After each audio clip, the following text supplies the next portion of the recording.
Что представлено вообще, насколько высокий уровень? Представители из различных сфер, много консалтинговых компаний, которые специализируются на развитии транспорта, инфраструктуры. Как вчера был Pricewaterhouse, сейчас ко мне еще один товарищ подходил из этой же сферы, из похожей сферы. Много компаний по возобновляемой энергетике, много строительных компаний. Будем работать. Строй Skyway. Спасай планету.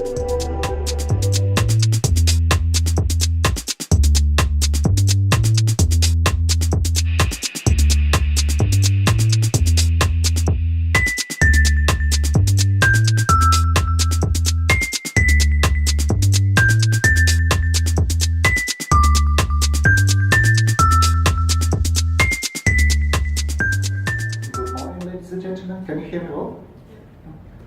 Well, today I want to speak about the possible implementation of Skyway technology for the Thailand Eastern Economic Corridor. First of all, I want to speak about the technology itself, so that you would know how it works, what that's like. Then I want to speak about three possible applications, three possible solutions which can be used here in Thailand. And I want to finish with the conclusions and the effect which it can bring to the economy of Thailand. Well, first of all, what's Skyway? It's a transport system which is situated at the second level, which has several advantages, which are it is fast, the speed is up to 500 kilometers per hour, it's safe, it's ecologically sustainable, it's easily accessible, and it's comfortable. And now I want to show you a small video, so you will see everything by your own eyes. And I want to attract your attention to the fact that everything which will be shown is not a computer graphics, but it's a real video which is operated in our Technopark in Belarus.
Well, now I want to speak a bit more about the advantages of our transport system as it differs from the conventional transport. First of all, we have quite low capex. You may see at this graph that our capex is at least twice less compared with most of conventional transport, and if we compare with monorail, with like metro and Maldives, it's could be 10 times less. And the main idea is that we use very light but very rigid strain rail, which is based on the pre-stressed rings, which are put into concrete. That's why we get a light but very solid structure. That's why it's less material. It consumes less material. That's why it's cheaper. Further on, we have minimal operating expenses. If we compare with the conventional transport, we can see that the most part of the OPEX is labor expenses and cost of fuel. in our case, it's the least part. And our transport is driverless, so we use automatic control system. I will speak about that a bit later. And in general, we can get the effect of so our transport system is 2 to 5 times cheaper in terms of OpEx compared with conventional transport. The next point is our transport system is ecologically sustainable. So we use minimal landed resources, and we use electricity, so it minimizes the harmful emissions to the atmosphere, and lots of people like that. And the last point is safety. The main issue here that our transport system is situated at the second level, so it doesn't cross with the existing transport at all. So the traffic accidents are minimal. The second point is anti-derailment system. You can see it in the picture. So it also increases the safety of our transport system, and it's resistant to natural disasters. The previous speaker was saying about floods here. And actually it's also resistant towards earthquakes, tsunami, and other natural disasters. So this transport system won't be ruined if any natural disasters happen. Well, and actually now we are implementing that at our test site in Belarus. We call it Eco Technopark. It's situated in the town of Marina Gorka. It's not far from capital city of Minsk. And here you can see all the main types of our transport: unibus, unibike, unica. I'll speak about them a bit later. And actually, you may also see that we have got, at the end of the previous year, of the year 2017, we've got certificates from the Russian Institute of Urban Transport. That's why these vehicles are not just operating, but they are certified. Well, and now let's think how our technology can help to the development of Thailand, and in particular for the Eastern Economic Corridor. Actually, you can see this map, and actually the main points here to connect the seaports and the airports into one integrated transport system. And what we can do here? Well, first of all, we can increase cargo turnover, we can reduce transportation costs, we can increase the convenience of the transport, we can minimize transportation time because the speed of our transportation is up to 500 kilometers per hour, and we can promote tourism as well. Well, and now let's speak about our main solutions which could be applied here. First of all, it's cargo transportation. So, if speaking about Skyway transport system, it has several advantages. It's autonomous, it's point-to-point, it's high speed, it's ultra-safe and energy efficient. We have also special solutions, not just for cargo transportation, but for the seaports as well. And many people during this conference were asking exactly about these solutions. You can see at this picture how container transportation could be arranged along the water, for example, and it can combine container transportation at the upper level and passenger transportation at a lower level. So it's a universal transport system. And also we can make offshore ports so that we put it into the sea and put the storage places into the ground. So we leave the shore of the sea free of any infrastructure, so it can be used for recreation, for some other economic activities. So, but we don't need to put boats at the shore, and these solutions could be applied not only for the big ports of world importance, but also for the small ports, as you can see at this slide. And here you can see how our container transportation could work. So the speed is up to about 50 kilometers per hour. It's automated loading and unloading. Its performance could be up to 30 million containers per year. And we can use track, as I told already, for passenger transportation. And we have different solutions, not only for containers, but also for bulk, break bulk, and liquid cargo. This is our cargo module, which is called unit truck. It's arranged for a small amount of cargo. It's for bulk cargo, actually for 1.8 metric tons.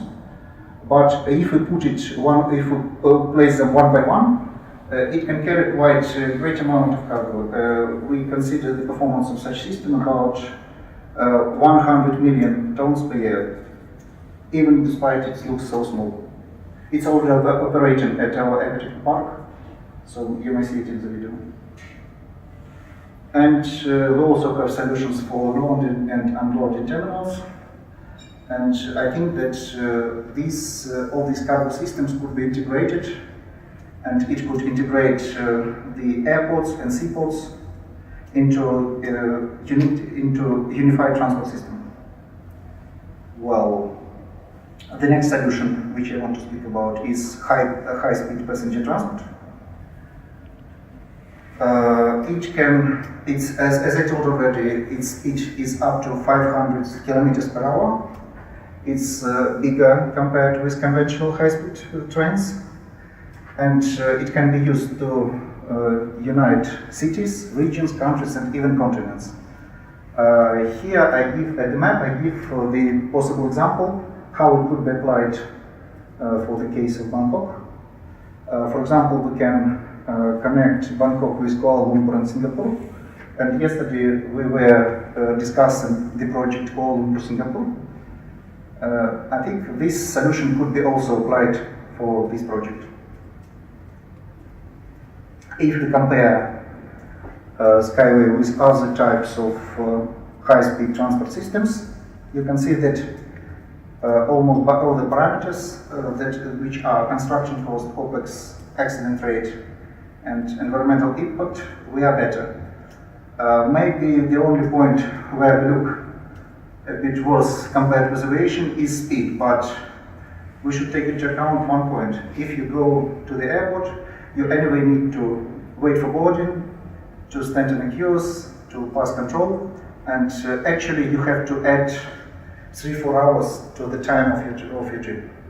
In our case, we get from the city center or city suburb exactly to the city center or city suburb, and actually you will get, for example, if you go for 500 kilometers or for 1,000 kilometers, you will get to the place of destination faster.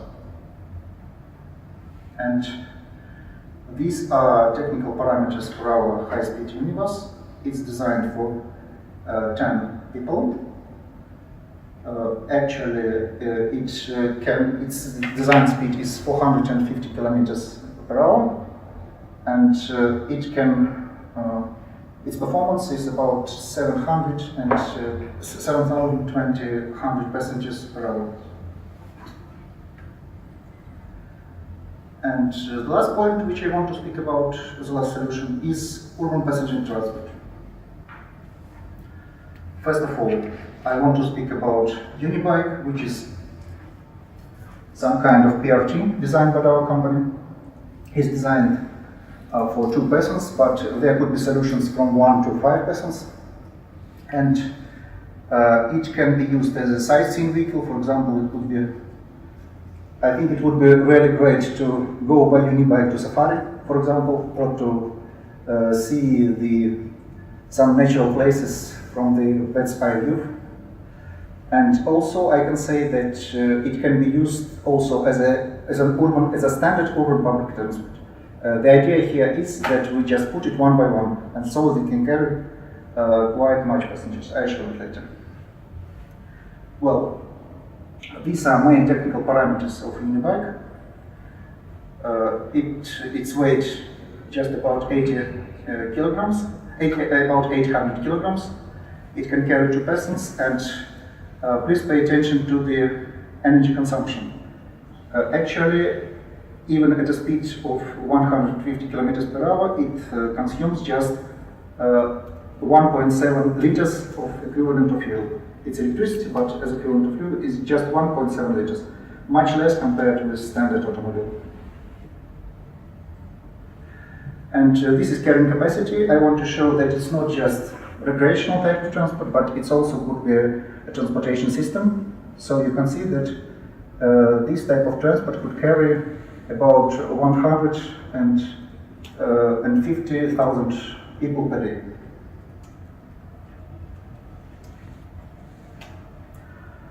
I also want to speak about the other solution, which one is Unibus, which is full-fledged solution for urban and intercity transportation. So this is actual possible replacement of metro, buses, and any other types of transport. So if you look at the graph, you can see that the difference of this. You can see that the speed of our transport is much higher. It could move at a speed of about 150 kilometers per hour, and the average speed is about 80 kilometers. So you can maybe you've already tried how it is in Bangkok. Actually, there are lots of congestions all over the roads, and it's quite difficult to get where you want in time. So by using Unibus, it won't be a problem. You will get wherever you need quite quick. And actually, as we see, it could be used here for urban transport system in Bangkok and in the city of Pattaya, for transportation system connecting Bangkok and Pattaya, because now, as far as I understood, it takes from 2 to 3 hours to get there. By using this transport, you can get there by 1 hour. It would be much more convenient, and it could, of course, boost the tourism here. And we can use it not only for these routes, but also for general intercity transport system connecting the entire region. So if we do that, everything would be operating. It would be a general system which unites all the points. These are main technical characteristics of Unibus. As I told already, it's designed for 14 persons. And one more interesting fact, which is energy consumption. Actually, if it will move it will go at the speed of 100 kilometers per hour, and for example, if it uses air conditioner, then the energy consumption for 14 persons will be just equivalent of 3 liters of fuel. So it's even for 14 persons, it's much less compared with traditional car. And I forgot to say that its performance could be up to about 50,000 passengers per hour. So it's compared with metro. One more solution, which could be interesting both inside the cities and outside the cities, is a second track structure. Actually, it's a solution which replaces conventional bridge, but it's much lighter and much cheaper. So you need not to spend billions of dollars to build some bridges, but this solution could be used.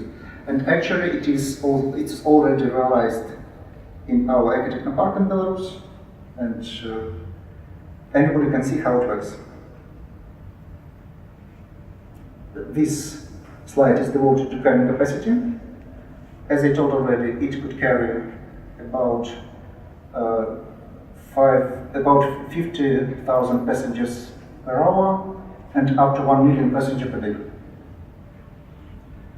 And if speaking about the benefits for urban development, you can see that Unibuses can be integrated into any into any urban infrastructure. And actually it can have the following effects. First of all, improved living standards, reduce harmful emissions to the atmosphere, practically no road accidents, increasing of tourist potential, jobs creation, and increased economic potential and investment attractiveness.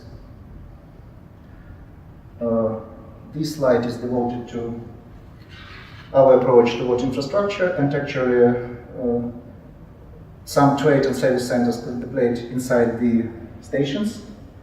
And we also can use our track structure as a place to locate fiber optics and cable power lines. I'll show it in the next slide. So, for example, if we are speaking about some hard-to-reach areas, which I think do exist here in Thailand, you can use this transportation system not just as a transport, but also as a means to provide it with the internet and electricity. I already told that our transport system is driverless. It's operated by automated control system. The main features of which you can see at this slide. So it uses Wi-Fi and other points, and actually it involves both the vehicles and the sports. One more solution which could be applicable here in Thailand. These are skyway linear cities. You can see at this picture that such cities could be created along the seashore, maybe in mountains, at any place which is convenient for life. And actually you can live in the rural area, but you don't need any car to go to a place of work or place of study or to some recreation, because it is connected by horizontal lifts. And you may use either, you may see the picture, you may use either high-speed trains, which can deliver you, for example, to Ho Chi Minh, to Hanoi, to Kuala Lumpur, to Singapore, and if you need to go to some short distances, you can use the urban transport. And actually, everything is situated in walking distance, so you don't need to use car at all. And I can surely say that this would allow people to live in a healthy area and to enjoy life much more. Well, and now I want to make a conclusion. Well, first of all, our cargo solutions can increase the capacity of ports and freight terminals at least by 20 to 30%. And the cost of such systems are 3 to 4 times less compared to conventional ones. Well, if speaking about high-speed transport, we can connect Thailand with Malaysia and Singapore and other cities as well. And the cost of such track, in my opinion, could be up to 10 to 15 billions of US dollars, which is cheaper than other traditional solutions, especially the Japanese one, I think by 5 to 10 times. And the last point, the urban BRT transport can solve traffic problems in the cities, enhance tourism, and make transportation comfortable and well priced. And the construction of such systems costs less than traditional one by 5 to 7 times. Well, that's all. Thank you very much.